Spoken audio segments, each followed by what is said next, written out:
수남매는 추격 매수를 싫어해. 반도체 공부 막 하고 있는데 바이오 폭등. 그래 그럼 바이오인가 보다. 바이오 막 공부했더니 옆에 로봇 쫙 폭등. 로봇 이제 됐어. 나 공부 다 했어. 하고 했더니 2차 전지가 쫙. 결국엔 뭡니까? 안 해. 요즘 딱 이러고 있어요. 예전에 성장주가 움직일 때 보게 되면 작은 스토리 하나가도 팡팡팡 움직입니다. 주도가 왔다 갔다 하면서 움직이는 흐름들이기 때문에 성장주는 지금 무시하면 안 되겠다. 일단은 코스닥 150 지수를 추정하는 자금들은 알테오젠을 비워야 되겠죠. 그 비운 자금들 빠지건 나간 자리를 이제 시가총액 이제 순서대로 다시 이제 정렬이 될 거 아닙니까? 거기에서 아무래도 부각이 될 수밖에 없는 쪽은 2차전지, 반도체 소부장, 2차전지 관련주들한테는 수급적으로는 나쁘지 않다. 이게 펀더멘탈과 수급이 같이 좀 맞물려서 돌아가야 중장기적으로 성장이 좀 가능한데 밑에 실적은 그대로인데 주가만 올라가 버리면 밸류에이션이 또 단기적으로는 또 약간 또 부담스러워지는 그런 부분들이 생길 수밖에 없는.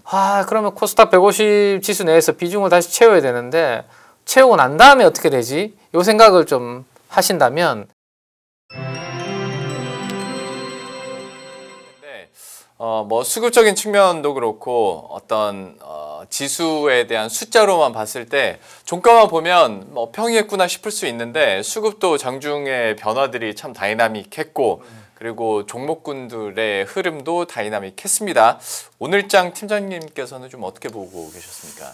글쎄요, 뭐 코스피 지수만 놓고 보면 이제 방금 말씀하신 것처럼 꽤 이제 그림은 좋아 보입니다. 그죠? 1.34%인가요? 예. 네, 그 정도 상승해서 그림은 좋아 보이는데 역시 이제 우리나라는 삼성전자하고 SK 하이닉스가 강하면 나머지 종목들은 약간 좀 힘이 빠지는 그런 흐름을 좀 만들어 주는 것 같습니다. 특히 삼성전자는 최근에 이제 그래도 좀 강했습니다. 최근에 좀 강했는데 SK 하이닉스마저도 오늘은 이제 오후 들어서 점점 이제 상승폭을 확대하는 그런 이벤트가 좀 있었죠. 몇 가지 이벤트들이 겹치면서 뭐 6% 맞나요? 네, 6% 정도 상승을 하니까 또 이제 오후 들어서 수급을 쭉 빨아들이는 그런 부분들이 좀 있었던 것 같아요. 그래서 뭐 로봇 관련된 부분들, 그다음에 2차 전지 관련해서 그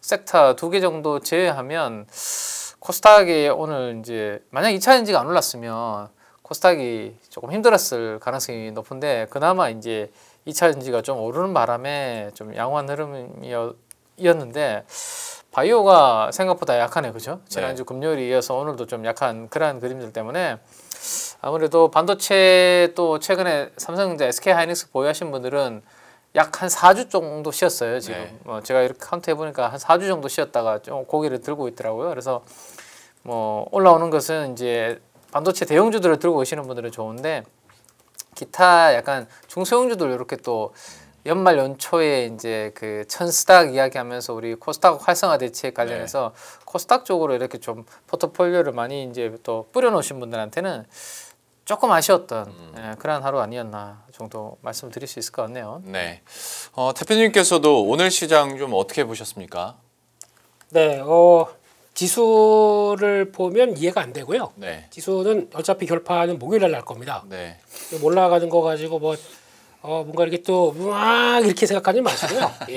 그때 가서 분위기 있던 12월 중반까지 해서 보고 분위기가 나올 것 같고 오늘 분위기는 딱 순환매를 이해 못하면 대응을 못하는 장입니다. 그렇게 해석해야 될 것 같은데 이거 한번 그림 딱 볼까요?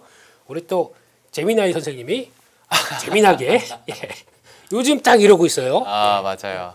반도체 공부 막 하고 있는데 바이오 폭등. 잠깐만. 그래서 그래 그럼 바이오인가 보다. 바이오 막 공부했더니 옆에 로봇 쫙 폭등. 로봇 이제 됐어. 나 공부 다 했어. 하고 했더니 2차 전지가 쫙. 결국엔 뭡니까? 안 해.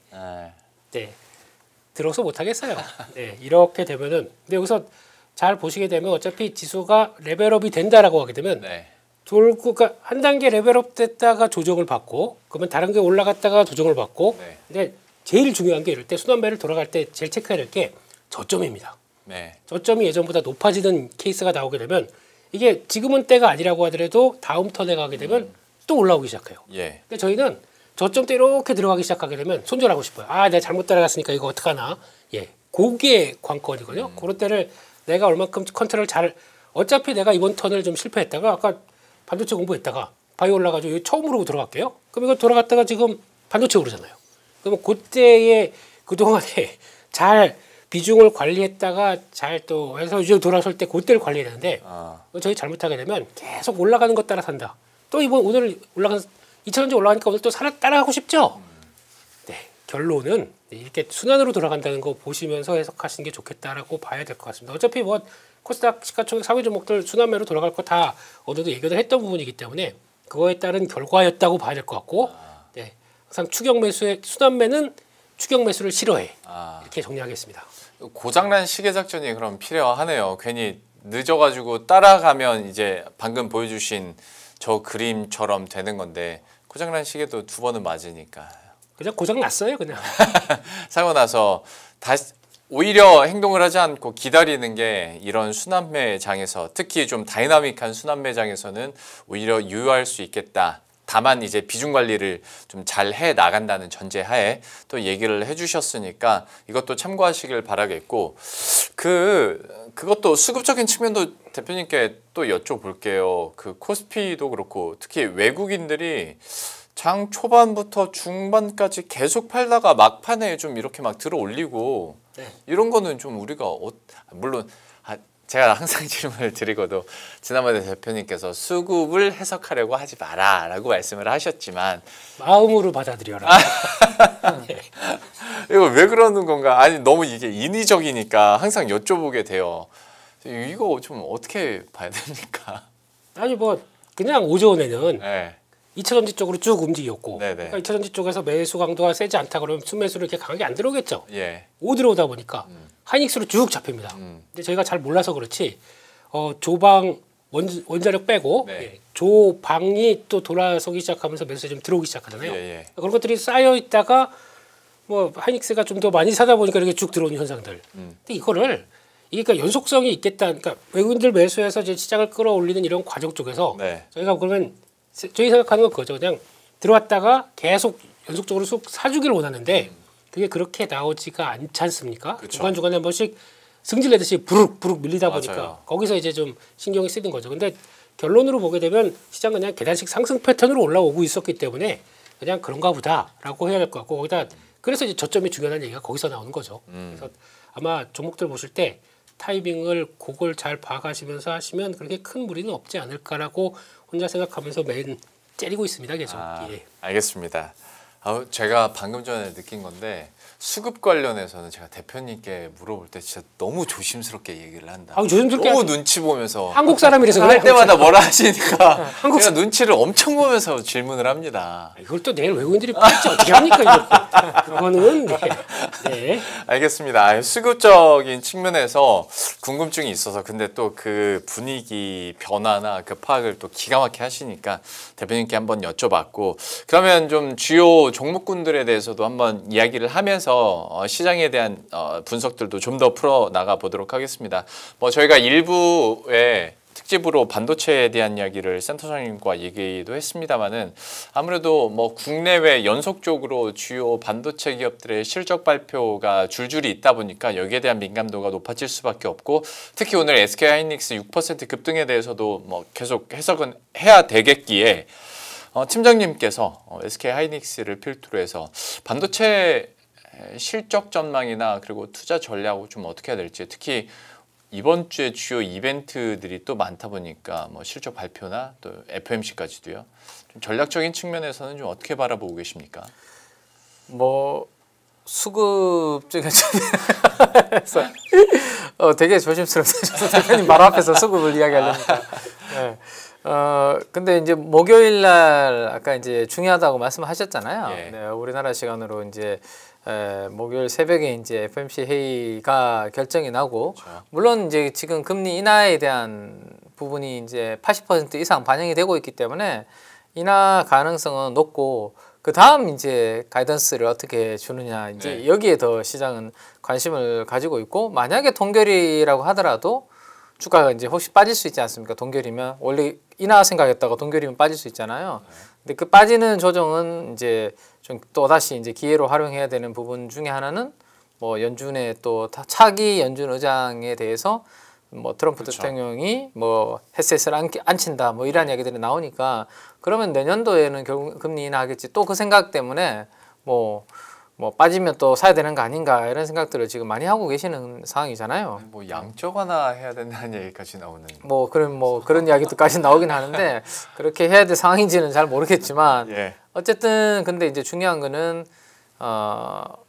뭐 금리 인하의 방향 스탠스가 강화된다면 달러는 좀 약간 강세보다는 약세 쪽으로 만들어질 가능성이 높고 예. 지금 우리나라 환율이 아직도 1,470원대 왔다 갔다 하고 있지 않습니까? 네. 그러면 이제 그 환율이 약간 조금 안정을 찾고 원화 강세에 대한 이제 믿음이 좀 생겨야 외국인들이 좀 더 공격적으로 우리나라 시총 대형주들을 좀 들어올 수 있을 것 같은데요. 그런 환경이 되는지는 이제 좀 지켜봐야 되는 부분이고 수급적으로 외국인들이 대형주를 더 살려면 그런 환경이 더 만들어지면 더 좋은 거고요.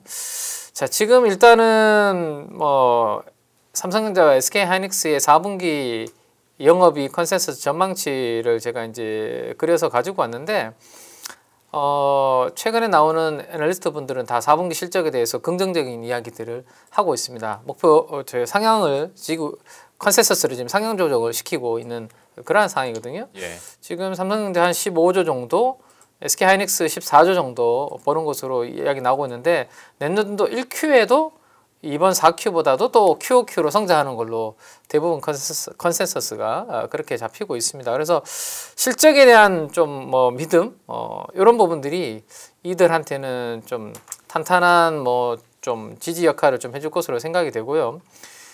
지금 오늘 SK하이닉스를 어쨌든 오후 들어서 밀어 올린 부분들 그러면서 삼성전자는 오히려 약간 상승 탄력이 주춤하는 그런 모습이었어요. 하이닉스가 워낙 강하게 올라오다 보니까 그래서 하이닉스를 중심으로 조금 말씀을 좀 드려야 될 것 같은데 사실 11월 달부터 이 재평가 될 수 있는 포인트에 대한 이야기는 이미 좀 시장에서 돌기 시작했었죠. 네. 여의도에서는 아니 우리가 어쨌든 메모리 쪽에서는 삼성전자, SK하이닉스 그다음 이제 마이크론 3사가 이제 글로벌리 경쟁을 하고 있는데 마이크론하고 거의 좀 비슷하다라고 할 수 있는 피어 그룹이라고 할 수 있는 SK하이닉스의 저평가는 좀 너무한 거 아닌가라는 이야기가 나오면서 요런 요소들이 풀렸을 때 이 저평가를 좀 탈피할 수 있지 않을까라는 이야기들이 11월 달부터 나왔는데 네. 오늘 좀 더 구체적으로 그 부분들이 이야기가 나온 것 같습니다. 그래서 뭐 기술력도 좋고 실적도 조금 전에 제가 보여드렸던 것처럼 좋은데도 불구하고 주가가 최근에 약간 4주 동안 좀 쉬는 그런 모습이었고 상대적으로 밸류에이션도 마이크론 대비해서 좀 계속해서 이제 조금 제자리에 머무르는 그런 부분이 있었는데 요게 이제 12개월 포워드 기준으로 PBR 20년 동안의 PBR 추이라고 보시면 될 것 같은데요. 위에 있는 파란색 짙은 색이 마이크론의 PBR이고 밑에 있는 회색이 SK하이닉스의 PBR입니다. 예.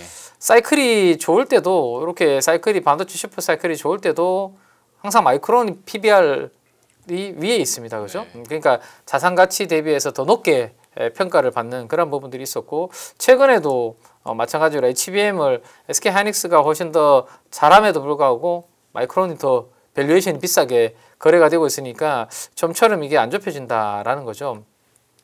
보통 우리 이제 애널리스트 분들 보고서 보시면 ROE랑 PBR 함수 그려가지고 네. ROE가 그러니까 자기 자본 대비해서 얼마나 이제 돈을 잘 버는지를 나타내는 게 ROE잖아요. 그러니까 ROE가 높으면 PBR도 이제 높아야 된다. 이렇게 함수로 많이 이제 보여주시는데 사실은 이것만 놓고 보면 뭐 마이크론이 예를 들어서 한 3배, SK하이닉스가 한 4배 뭐 이렇게 정도 돼야 되지 않을까 싶은데 이것도 지금 보시면 뭐 훨씬 더 돈을 잘 벌 것으로 지금 생각을 하는데 이쪽이 더 비싸다. 그러면 결국에는 이게 우리가 뛰고 있는 시장의 문제 아닌가라는 거죠. 그렇죠. 그러니까 제가 지금 저도 이제 한국에서 이렇게 뛰고 있어서 그렇지 혹시라도 뭐 다른 시장에서 뛰었을 때 제 몸값이 달라질 수 있는 거고. 네. 잠깐만 대표님이 갑자기 이제 트랙이 되신다는 얘기잖아요. 저도 그렇게 받아들였습니다. 모건스탠리 가시면 KB에서 난 나가겠다라고 선언하시는. 근데 KB 증권의 지점에 가면 좀 더 몸값이 높아지지 않을까 본사 있을 때보다는. 네. 근데 그 얘기는 우리 많이 해왔잖아요. 삼성전자가 미국에 상장했으면 그러니까 옛날부터 맞아요. 근데 최근에 이제 SK 하이닉스 또 바로 빠져나가시는데 SK 하이닉스가 이제 과거 삼성전자 저 미국 가서 거래되면 이 몸값은 아닌데라는 게 이제 11월 달부터 SK 하이닉스한테 나오는 이야기죠. 그 중에 이제 가장 큰 거는 또 수급 이야기네요. 미국에 들어가면 미국에는 우리보다 훨씬 더 큰 시장이잖아요. 그 추종하는 자금들도 많고요. 대표적으로 우리 SOOX라는 석스라는 뭐 이런 필라델피아 반도체에 관련된 추종하는 ETF들. 여기에 만약에 이제 SK 하이닉스의 뭐 이야기 나오고 있는 ADR 같은 게 이제 상장이 되면 뭐 거기 따라 사야 되는 거죠. 그런 부분들 때문에 결국에는 그러면 이게 한국이라는 이 좁은 여기에 있어서 그렇지 넓은 쪽으로 가면 좋아지지 않겠나라는 그러한 부분이 있었고 또 하나는 요 부분이었던 것 같아요. 지난번에 발표한 거를 내년도에 벌어들이는 이익의 한 10%는 우리가 임직원들한테 돌려줄 것이다 라고 이야기를 했는데 이 주주분들 입장에서는 약간 이제 그러면 이익 나온 거 이렇게 빼고 하면 마지막에 제일 아래쪽에 남는 걸 가지고 이제 주주들 이렇게 나눠 가지시는 부분이잖아요. 그죠? 그리고 주주들한테 돌려주는 것은 재무 건전성을 목표를 달성했을 때 뭐 이런 좀 애매모호한 이런 부분들을 붙이니까 야 이래서 누구 좋은 일만 시키냐라는 그런 이제 불만들이 좀 있었는데 결국에는 이제 열쇠를 이제 꽂아서 돌려버렸네요. 구체적인 이야기들이 이제 나오기 시작했습니다. 결국에는 뭐 추가로 이제 주식을 더 찍어내는 건 아니고 이미 가지고 있는 발행된 주식들을 가지고 ADR을 좀 찍어낸다 뭐 그런 이야기들이 나왔습니다. 그래서 그러면 이제 미국에 상장이 되면 결국에는 마이크론 대비해서 이제 못할 부분 없다. 그러면 지금 이제 이 밸류에이션을 한 방에 이제 좁히지 않을까라는 그러한 기대감이 생기면서 오후 들어서 좀 수급이 이렇게 좀 들어오는 그런 부분들로 좀 만들어졌다라고 보시면 좀 될 것 같거든요. 그래서 이게 이제 얼마나 이제 계속해서 이제 영향을 줄지 모르겠지만 어쨌든 뭐 과거에 TSMC가 ADR 상장돼 있고요, 미국에. 그 다음에 이제 뭐 다른 필라델피아 반도체 지수 편입되고 이렇게 되면 이 패시브 자금들 들어오면 충분히 아마 몸값이 좀 높아지지 않을까라는 그 기대감이 SK 하이닉스를 만들어줬다. 마지막으로 이것만 하나 보면 그러면 마이크론이 받고 있는 한 4배 정도를 내년도에 보니까 한 21만 원, 22만 원 정도 컨센서스더라고요. 주당 순자산 같이. 그럼 단순하게 이거 곱해버리면 대략적으로 한 90만 원 정도가 나오거든요. 그래서 지금 90만 원 정도 이렇게 제시하는 애널리스트 분들이 몇 분이나 계시나 해서 뽑아 보니까 SK 아까 SK에서 오지 않았나요? 100만 원. SK 하이닉스 목표 주가 11월 24일 날 100만 원 한 분 계시고요. 그 다음에 이제 메리츠 증권의 김선우 연구원님이 방금 말씀드렸던 그러한 내용들을 기반으로 한 91만 원 정도 이렇게 제시를 하고 있고 나머지 분들은 아직 평균적으로는 한 75만 원 정도의 컨센서스가 맞춰져 있는데 뭐 앞으로 ADR이라는 이 발행에 대한 이 부분들이 조금 더 구체적으로 이야기가 나오게 되면 뭐 다른 아마 애널리스트 분들도 그런 부분들을 이유로 밸류에이션을 이제 상향 조정을 시킬 건지 그런 것들은 이제 오늘 좀 더 구체적으로 나왔으니까 내일부터 보고서를 또 계속 한번 트래킹을 좀 해봐야 되지 않을까라고 생각이 좀 되네요. 뭐 그런 부분들이 대표적인 부분이 뭐 있었고 그 외에는 뭐 금산분리 완화라든지 용인에 뭐 투자하는 것들 뭐 그런 부분들까지 다 같이 오늘 SK 하이닉스에는 좀 부각이 된 또 하루였던 것 같습니다. 근데 팀장님 제 눈이 좀 이상해졌나 봐요. 아까 그 표 보면서 요즘에 막 영업이익 100조에 막 목표 주가 100만 원 얘기 나오니까 73, 4만 원 제시한 증권사가 되게 보수적이다. 네, 보수적이다. 와, SK 하이닉스 70만 원대 듯이 어마어마한 건데 보수적이다라는 생각 좀 들었었고 SK 하이닉스 관련해서 김민수급 대표님께도 똑같이 여쭤보겠습니다. 그 ADR 얘기를 해주셨으니까 증권가에서도 ADR 발행만 하더라도 이것만으로 마이크론 밸류에이션은 따라잡을 수 있다라는 평가도 많이 하더라고요. 좀 어떻게 보세요, 이 이슈에 대해서는? SK 하이닉스 SK 하이닉스 하이닉스 그 오늘 올라갔던 내용은 예. 제가 보기엔 다른 것보다 ADR 얘기는 조금 좀 그런 것 같고요. 네. 그 금산분리 얘기 금산분리. 그게 가장 네. 컸다고 봐야 될 것 같습니다. 네. 합 5회 정부에서 나왔던 얘기가 그 이번에 케이스로 금산분리 완화를 반도체 쪽에 처음으로 적용하겠다라는 얘기 나오면서 이제 이어가는데 그렇게 되면 가장 단적으로 하이닉스가 가장 수혜를 볼 수 있다고 봐야 될 게, 그러니까 좀 기존에는 이제 SPC를 세우는데 세 번째 말고 그러니까 네 번째, 그러니까 네. 증손이죠. 그렇죠. 증손까지 가기 시작하게 되면 거기서는 지분 제한이 예전엔 100%였는데 꼭 다 100%로 갔었는데 50%로 제한된 예. 위축된다. 그러면 자본금 제한이 그렇게 크게 없어집니다. 그러니까 네. 장비를 들여와도 리스로 활용해서 들어오기 시작하게 되면 훨씬 더 활용도가, 그러니까 레버리지가 높아지는 거죠. 마지막 끝에 있는 기업들은 네. 그러니까 중소는 회사 같은 경우는 그러다 보니까 그게 성과가 나게 되면 훨씬 더 좋아진다라는 관점적으로 이렇게 해석을 하다 보니까 이번에 나왔던 법 개정과 함께 나온 기대감들이 조금 더 컸다고 봐야겠죠.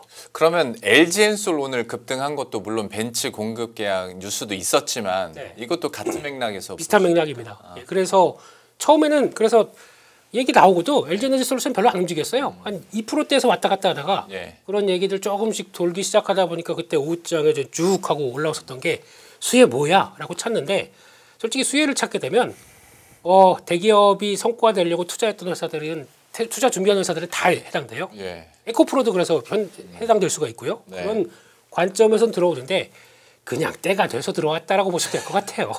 그래서 예, 그런 관점 쪽에서 또 보니까 뭐 에코프로도 뭐 이틀째 강하게 올라와서 갖고 계신 분들 너무 축하드립니다. 예. 오랜만에 올라오긴 했지만 순환매 네. 잘 생각을 해보시고 거기서 따라서 나오는 변화 보시되 네, 외국인들이 또 이틀째 강하게 샀다고 그래서 아유 이거 이제 뭐 이렇게 하시는 것보다 거기서 어제 금요일 날하고 오늘 대부분은 또 공매도 청산도 많기 때문에 네. 그것도 감안을 하시고 추세 흐름들 좀 지켜보시자 그렇게 말씀드리겠습니다. 우리 김민수급 선생님께서 이제 때가 됐으니까 들어온 거다라고 얘기를 해주셨는데 우리 수급 얘기 나온 김에 조금 더 이 얘기 하죠. 그러면 알테오젠 관련해서 두 분께 똑같이 여쭤볼 텐데 알테오젠이 지난 금요일에도 두 분이 알테오젠 관련해서 이야기 여기서 많이 하셨다고 듣기도 했었고 하시죠. 그러니까 저는 사실 제가 더 궁금한 건 알테오젠에 대한 반등이나 뭐 급락 이후의 반등 이것도 뭐 물론 여러분들도 궁금하시겠습니다만은 그것보다는 이전 상장이 되고 나서 그 패시브 자금은 누가 가장 수혜를 많이 받아갈 것이냐. 지금으로서는 이제 에코프로 쪽으로 이제 많이 기울긴 했습니다만은 그렇게 되면서 2차 전지가 동반으로 살아날 수 있는 앞에서 민정희 팀장님께서도 그냥 우연히 말씀을 하신 거겠지만 오늘장에서 2차 전지가 오르는 바람에라고 말씀을 하셨거든요. 그야말로 진짜 수급적인 기대감으로 이렇게 올랐던 건데 이게 결과적으로 추세적으로 2차 전지를 끌어올릴 수 있을까에 대한 궁금증이 사실 저는 있습니다. 알테오젠 이전 상장과 관련된 2차 전지들의 흐름을 어떻게 보시는지 팀장님께서 먼저 한번 좀 전망을 해주시겠어요? 뭐 일단은 알테오젠 옮겨가는 건 이제 확정이잖아요. 네. 네, 일단 알테오젠부터 먼저 그러면 간단하게 말씀드리면 알테오젠은 이제 코스피로 가기 때문에 만약에 코스피 200 지수에 특례 편입이 될 경우에는 당연히 또 알테오젠 편입되는 만큼 알테오젠을 사야 되는 그렇죠. 그런 이제 수급적인 이벤트들이 발생을 한다. 뭐 그렇게 이해를 해주시면 될 것 같고, 문제는 이제 알테오젠이 빠져나간 자리에서 코스닥의 대장주가 빠져나가는 거잖아요. 네. 그러면 코스닥 전체의 지수에 좀 활력이 떨어지지 그러니까 좋은 회사들은 다 저 코스피 가버리고 그러면 뭐 이렇게 되는 거 아니야 코스닥은 뭐 이런 이야기도 있지만 뭐 그거보다는 우리가 이제 코스닥 150을 추정하는 자금들이 그러면 어떻게 이제 다시 포지션으로 이렇게 리밸런싱 되는지에 또 집중하는 게 맞지 않을까라는 생각입니다. 일단은 코스닥 150 지수를 추정하는 자금들은 알테오젠을 비워야 되겠죠. 네. 알테오젠을 좀 비워야 될 거고 그러면 그 비우는 동안 약간의 이제 수급적인 변동성은 있을 수도 있다라는 생각을 좀 하셔야 될 것 같고. 이제 그 비운 자금들 빠지고 나간 자리를 이제 시가총액 이제 순서대로 다시 이제 정렬이 될 거 아닙니까, 그렇죠? 거기에서 아무래도 부각이 될 수밖에 없는 쪽은 뭐 2차 전지, 반도체 소부장 뭐 그런 쪽들이 될 수밖에 없죠.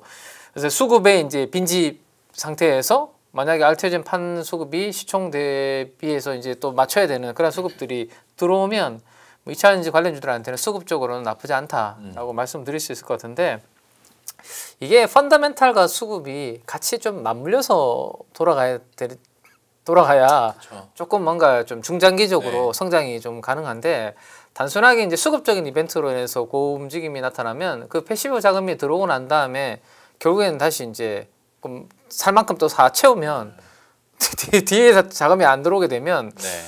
사는 동안 주가가 좀 올라가 버리면 그러면 4분기 실적이나 뭐 내년도의 전망치에 큰 차이가 없는데 주가만 올라가 버린 거잖아요. 네. 밑에 실적은 그대로인데 주가만 올라가 버리면 밸류에이션이 또 단기적으로는 또 약간 또 부담스러워지는 그런 부분들이 생길 수밖에 없는 그런 요인들이 발생을 하는 거죠. 그래서 2차 전지는 참 어려운 부분인 것 같아요. 그래서 지금 당장 실적적인 모멘텀은 그렇게 확 그러니까 아까 제가 반도체 삼성전자가 하고 SK 하이닉스 영업이 이렇게 올라오는 거 보여드렸잖아요. 네.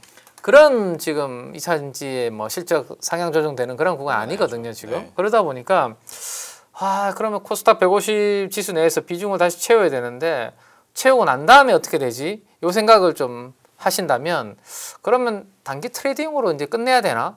여기까지 이제 다시 고민이 되는 거거든요. 네. 사서 진득하게 이게 들고 가는 게 아니라 그러면 알테오젠 빠져나가는 자리를 잠깐 들어오면서 올라갈 때 그때 빨리 팔고 나와야 되나? 이 조금 머리 아파지는 그러니까 그런 부분들이 있다라는 거죠. 그래서 저는 이러한 것들을 좀 발빠르게 매매가 가능한 분들은 사실은 알테오젠의 빈자리를 채우는 동안 약간의 수급적인 플레이로 움직이는 부분들 트레이딩이 가능하겠지만 그게 조금 힘드신 분들은 2차 전지가 지금 업황이 아직까지는 ESS라든지 일부 종목들을 제외하면 전체적으로는 지금 다 좋은 상황이 아니라서 4분기 실적도 지금 약간 슬로우한 부분이거든요. 그렇다면 저는 2차 전지 움직이는 내가 다 건드릴 수는 없습니다. 아까 왜 재밌는 그림 보여주셨잖아요. 네네. 사실 이것도 먹고 바로 이것도 올라갈 때 이것도 먹고 하면 진짜 땡큐죠. 네. 그러면 여기 안 있죠 지금. 그렇죠. 모건스탠리. 벌써 스카우트에서 갔지 않겠습니까? 네, KB증권 지점에. 계속 왜 자꾸 방송에 나와서 어필을 하세요? 농담입니다. 헤드헌터한테 가셔야 연락이 안 와서 혹시나 보고 계시다면 농담입니다. 그래서 지금 2차 전지는 또 하나 이제 포인트는 그거죠. 내러티브는 약간 만들어지고 있습니다. 그래도 2차 전지. 네, 2차 전지가 내러티브는 지난번에도 계속 상반기에도 있었던 내러티브인데 뭐냐 하면 어쨌든 저는 로봇이 약간은 실 줄 알았는데 생각보다 오늘도 일부 로봇들은 상당히 강하게 달렸습니다. 근데 오늘 로봇은 이따가 또 이야기할 기회가 있겠지만 뭔가 양산에 대한 기대감이 이제는 막 반영을 시키는 것 같아요. 근데 이제 로봇이 양산이 되면 계속 우리가 이야기 나누지만 이거 선 달고 다닐 수는 없잖아요. 유선으로 꽂아가지고 이거는 다닐 수는 없지 않습니까? 그러면 결국에는 로봇의 양산에 대한 이야기가 나오면 계속해서 이제 거기 에너지 배터리 어떻게 할 건데 라고 생각은 또 하겠죠. 네. 근데 지금 시점에서도 2차 전지 내러티브가 로봇 양산까지 가는 겁니까? 그러니까요. 그 좀 앞서 나가는 느낌이 지금 드신다라는 거잖아요. 저도 사실은 그래요. 그리고 로봇도 양산 이야기가 지금 나오는 것도 사실은 오늘 2026년도에 이제 양산 이 정도 이야기 나오는 것도 생각보다 어쨌든 빨리 지금 진행이 되는 거거든요. 그러면 로봇이 양산이 된다면 10만 대가 아니라 100만 대를 양산을 한다는데 테슬라가 원래는 연초에 목표가 10만 대였거든요. 근데 100만 대까지 한대요. 그러면 그 100만 대에 대한 배터리 이야기는 결국에는 시간이 문제일 건지 결국엔 나올 거 아닙니까? 그렇죠? 네. 그리고 상반기에 그 이야기 할 때는 사실은 좀 멀어 보였는데 이제는 26년도 아닙니까? 12월은 거의 다 이제 지나갔다라고 본다면 26년도면 다시 그 이야기는 나오겠죠. 그럼 2차 전지의 바닥을 다지고 뭔가 상승의 내러티브를 누군가는 좀 만들고 싶은 분들은 어쨌든 수요가 올라와야 되잖아요. 지금 ESS 말고는 없잖아요. ESS 말고 전기차는 약간 슬로우하니까 그러면 뭔가 내러티브를 만들고 이 밸류를 합당화시키려면 로봇 양산되면 그거 이제 배터리 엄청 들어가 라는 스토리를 결국은 만들어내야 2차 전지 지금 움직이는 수급적 요인 이후에 안 빠지고 버티면서 계속 올라가는 그러한 그림이 될 텐데 그 스토리를 시장에서 이제 얼마나 잘 반영해서 녹여줄지는 뭐 저도 좀 계속 저도 지켜봐야 될 것 같아요. 왜냐하면 저는 일단 2차전지에 대해서는 ESS 중심으로는 말씀을 드렸지만 기타로는 조금 보수적인 말씀을 좀 드리고 있기 때문에 그 부분은 얼마나 이제 수요가 다른 쪽에서 커버되는지는 좀 계속 저도 체크할 생각입니다. 2차 전지 관련해서 패시브 자금과 관련된 이동의 성격들 그리고 2차 전지에 대한 내러티브까지 설명을 해 주셨으니까 이 이야기 스토리들을 좀 따라가면서 이 뉴스화가 실제화되는지까지도 유동성으로 바뀌는지까지도 한번 지켜보도록 하겠고 역시 같은 질문으로 알테오젠 이전 상장으로 인한 이런 패시브 자금들의 이동들이 2차 전지 전체를 끌어올릴까 수급적인 측면에서 대표님 어떻게 전망하십니까? 네, 일단은 바이오는 네. 지금 알테오젠 얘기도 오늘 나왔고 약간 새로운 느낌 나는 거죠.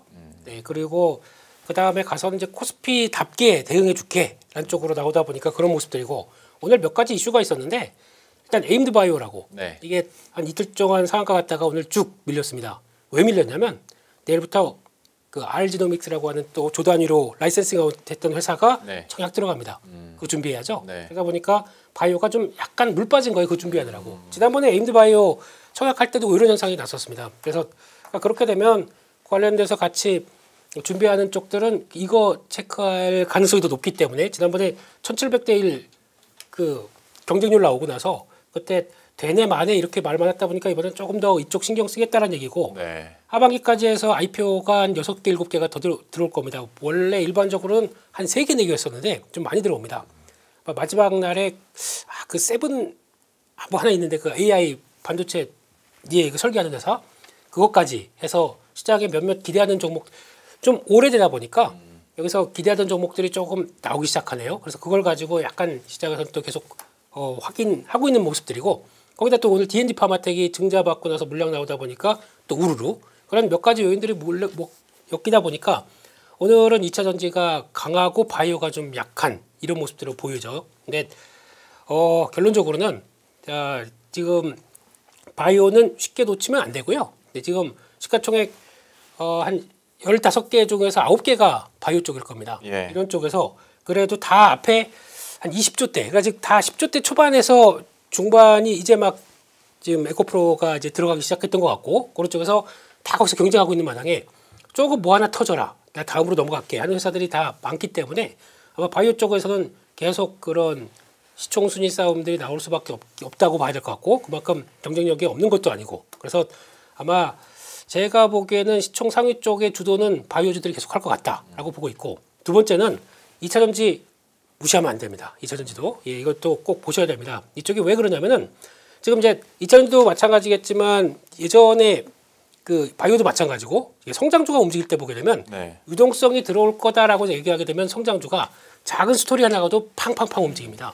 오늘 시장에서 얘기가 안 나왔었어요. 근데 오늘 무슨 얘기가 나왔냐면 주말 사이까지 연결됐을 때 CATL에 대해서 엔캠이 CATL과 손잡고 이제 공급하는 얘기가 나오면서 그때 CATL 쪽에서 하는 얘기가 NCM 계열 쪽은 한국과 손잡는 게 훨씬 더 유리하다 이렇게 얘기를 했었습니다. 왜냐하면 물론 뭐 기분 띄워줄 건지 모르겠지만 거기서 얘기하는 거는 그들은 LFP 쪽으로 그러니까 너무 그쪽으로 가고 있기 때문에 차라리 약간 좀 손잡는 느낌으로 봤을 때는 한국 쪽과의 훨씬 더 진도가 많이 나가 있고 그걸 인정을 한 거죠.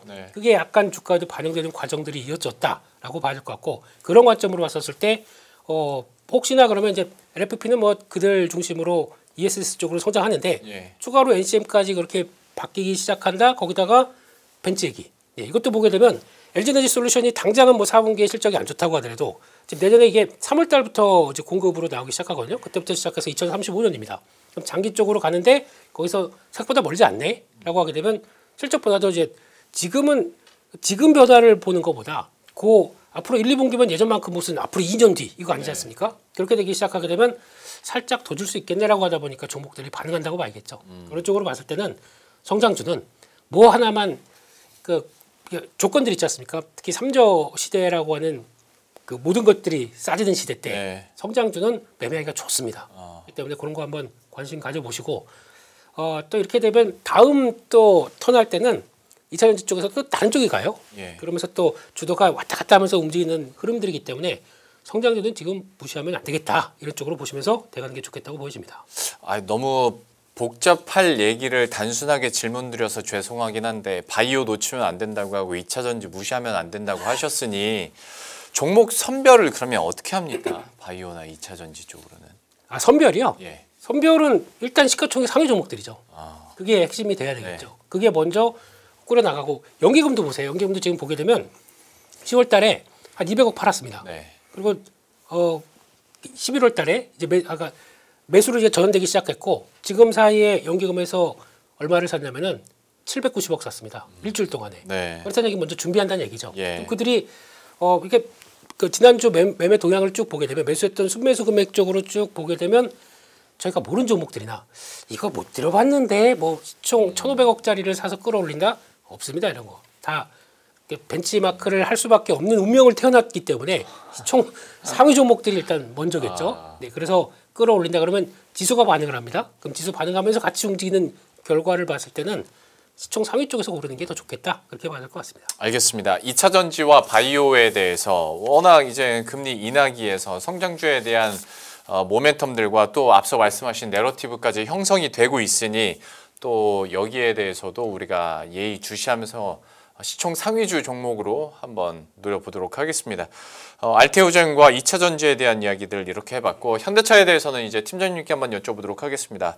뭐 잘 아시겠지만 깐부 회동 이후로 현대차는 이제 로봇과 관련된 기대감들이 계속 더 커지고 있는 상황이고 결국 여기에 따른 기대감들의 뭐 배당까지 더해서 뭐 이렇게 스토리들도 많이 이어지고 있는데 물론 오늘 외국인들은 현대차에 대해서 매도를 하긴 했습니다만 지금 현재 구간에서 현대차에 대한 투자 전략은 어떻게 세울 수 있을지 팀장님 한번 짚어주시겠어요? 현대차요. 네.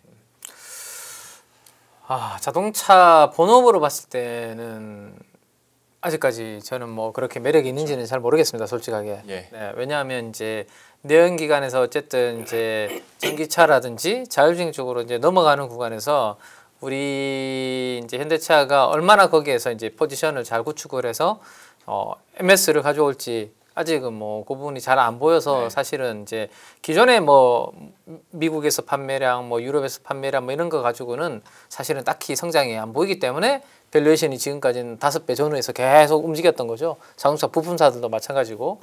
근데 이제 본업이 아니라 본업 외에 이제 다른 이제 플러스 알파가 붙으니까 네. 시장은 본업보다 거기만 지금 다 보고 있는 거잖아요. 그러면서 이제 이걸로 봤을 때는 그런 밸류에이션 이거 5배, 6배는 싼 거 아니야 라는 논리 때문에 자동차 뭐 수급 다 비워놨다가 갑자기 이제 그런 부분들이 부각이 되면서 쫙 이제 수급 들어오면서 주가가 올라오는 그러한 그림이라서 사실은 지금 현대차 같은 경우는 이제 그러면 자율주행이나 맞아요. 이제 로봇 쪽으로 이제 그러면 이제 분해를 좀 해야 되는데 자율주행 쪽으로 먼저 한번 말씀을 드려보면 현대차가 자율주행에서 잘할 수 있을까라는 것은 이제 약간의 퀘스천이 또 있었죠.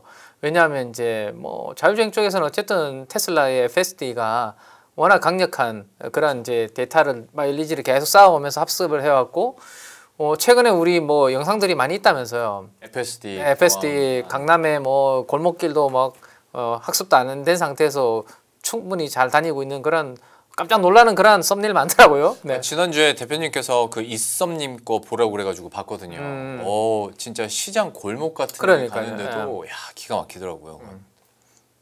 제가 없을 때 그런 일이 이루어졌군요. 네네. 그때까지 못 봤었는데 뭔가 그러니까 이질감이 없다고 해야 되나? 네, 약간 그랬었습니다. 근데 이제 거기에 대항마라고 표현을 붙여도 될지 모르겠는데 어쨌거나 현대차 42닷 있는 거지 않습니까? 네. 왜 비웃으세요? 아니요. 아직은 멀었다 이겁니까? 아니요. 그랬는데 그래서 좀 멀다고 생각했는데 GPU를 받았잖아요. GPU를 다행히 구했습니다. 네.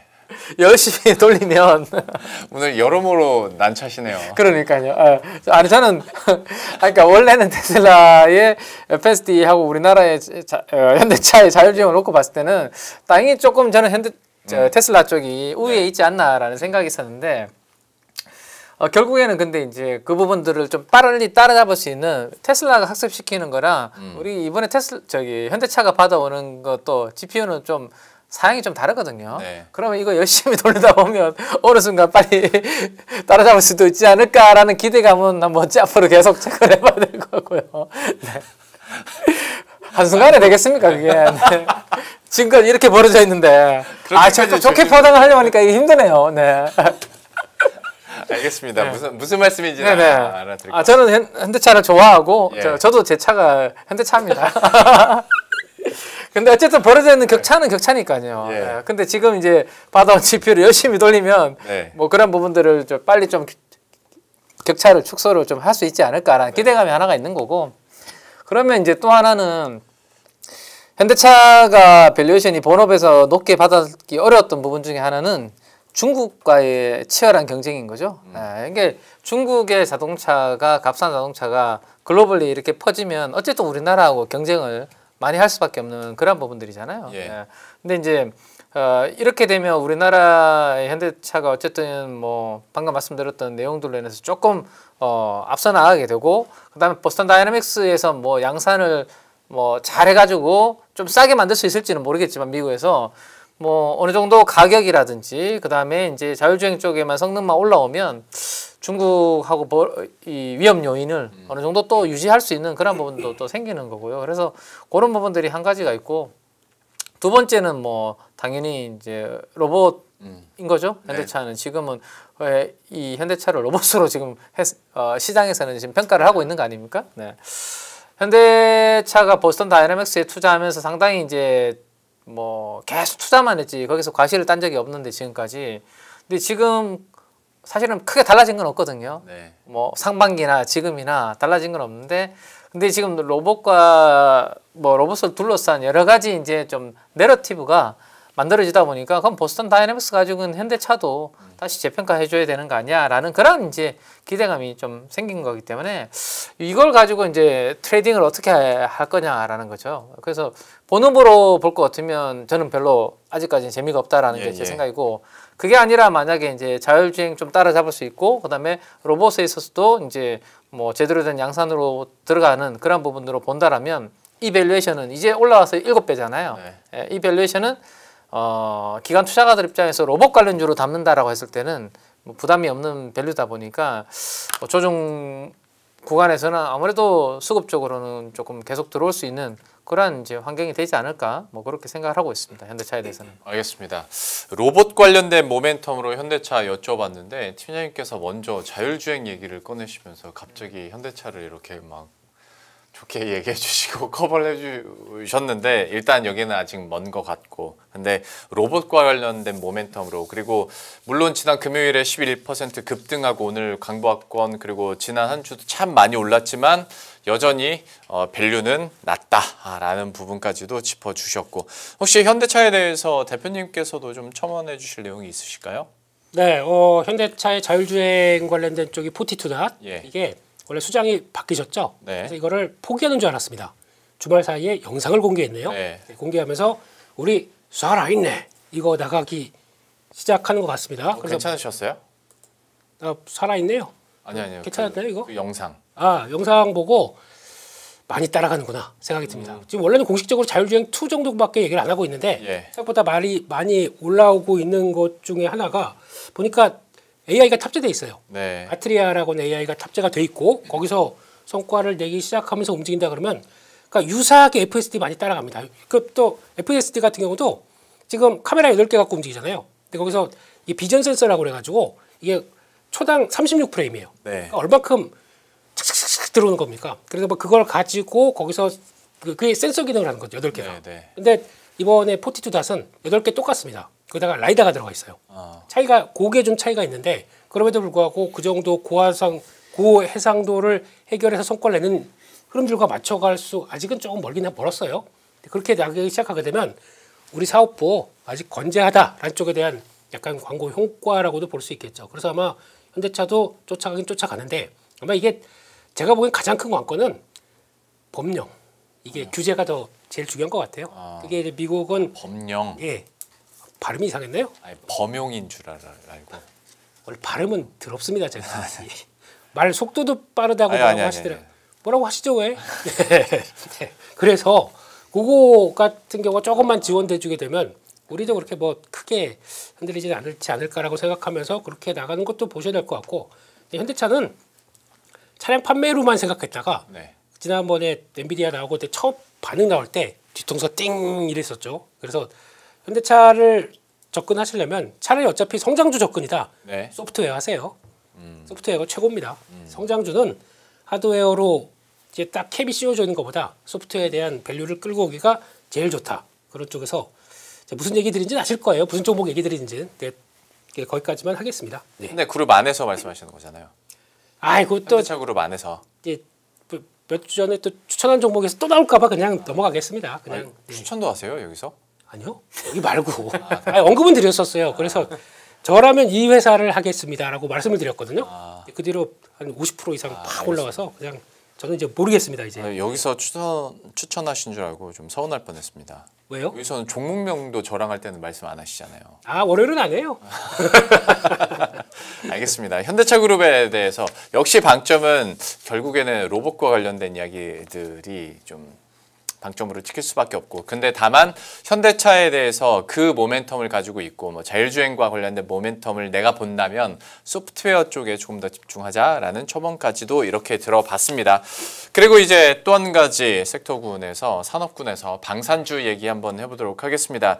일단 오늘 장에서 방산에 대한 뭐 들썩임도 있었을 뿐만 아니라 여기에 대한 뭐 스토리들도 많이들 나왔는데 방산주 전반에 대해서 대표님께서 이어서 좀 정리를 한번 해주시겠어요?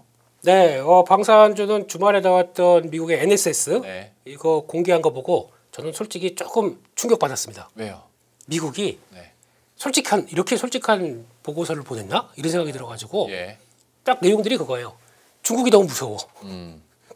무서운 중국을 이렇게 커진 중국을 나 혼자 어떻게 관리를 해? 맞아요. 이런 내용들이 들어갔습니다. 그거를 원래 이게 임기 내에 딱 한 번만 공개돼요. 그래서 이번에 공개된 게 되게 의미가 있다고 봐야 될 것 같은데 그래서 이 NSS가 뭐냐면 국가 내셔널 시큐리티 국가 안보 전략 보고서 시스템 몰라요? 예. 공개인데 그게 이제 공개가 되면서 일단 몬토가 아니고 본토입니다. 오타입니다.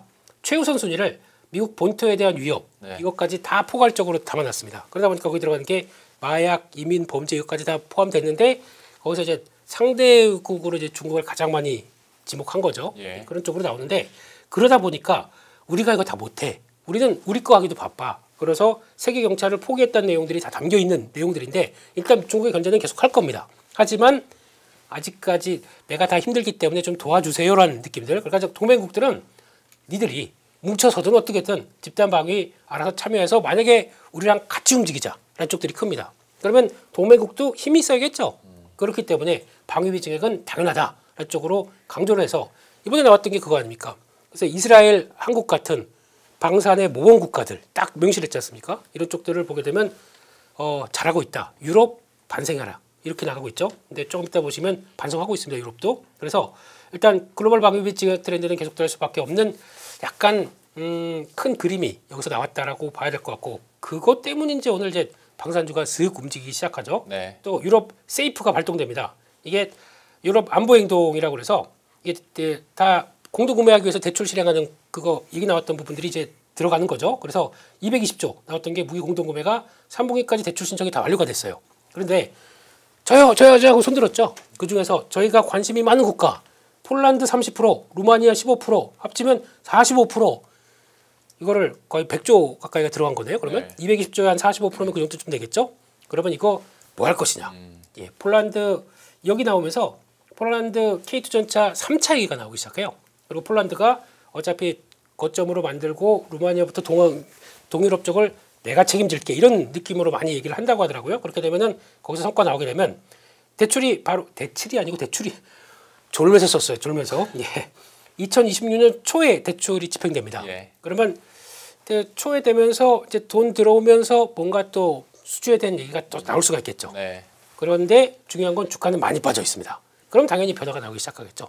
또 세 번째는 저희가 전혀 기대 안 하는 게 있습니다. 스페인에서 이번에 11조 5천억 정도 예산을 동원해서 자주포 214 문을 도입하기로 예정이 돼 있습니다. 근데 원래는 스페인 방산기업 인드라라고 인도 기업 아닌 것 같고요. 예, 인드라 이게 선정이 됐는데 여기서 이거는 이거고 추가 조인트 벤처 구성으로 얘기가 나온다고 합니다. 그러면 그것도 나토 표준으로 간 게 K9이기 때문에 이거 되게 잘 해놨어요. 이미 표준으로 만들어놨기 때문에 그러면 미국 쪽과도 호환되고 나토 표준이고 그러면 들어갈 가능성이 높겠죠. 그러면 그것도 이제 지금까지 동유럽 쪽이 다 했는데 남유럽 쪽을 뚫기 시작한다. 그러면 또 밸류는 어떻게 될까요?